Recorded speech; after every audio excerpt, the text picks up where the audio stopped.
Some people say that a deck of playing cards is also considered the devil's Bible.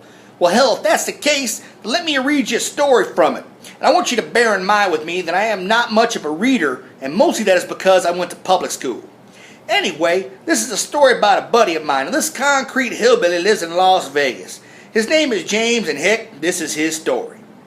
A long time ago, in a galaxy far, far away in the city of sin, this good old boy James headed down to the strip to do some drinking. He stopped off at Circus Circus, which was at 8910 Las Vegas Boulevard. His buddy bartends there and was a great guy and a real joker.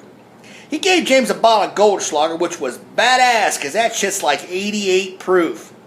James drank that whole bottle and ended up ingesting so much gold that he pissed a Rolex, which was normal for James because usually it stings when he pees. He wanted to do some gambling, which wasn't smart, but heck, booze will do that to you.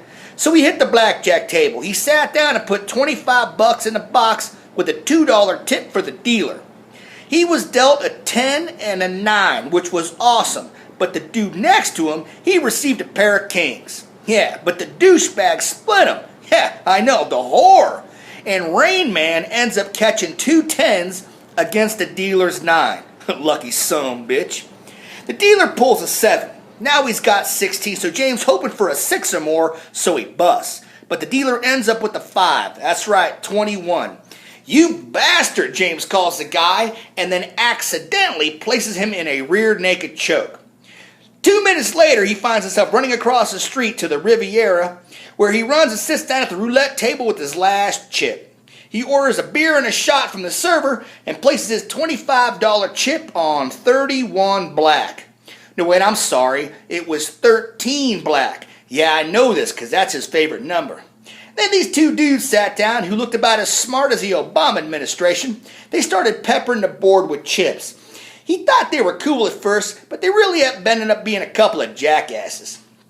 The mood changed suddenly when his ball landed in his number, and with the odds he was on, he made close to $900. But after paying off his bar tab, he was only left with $775, which heck was enough to purchase a round-trip red-eye flight to Memphis, Tennessee.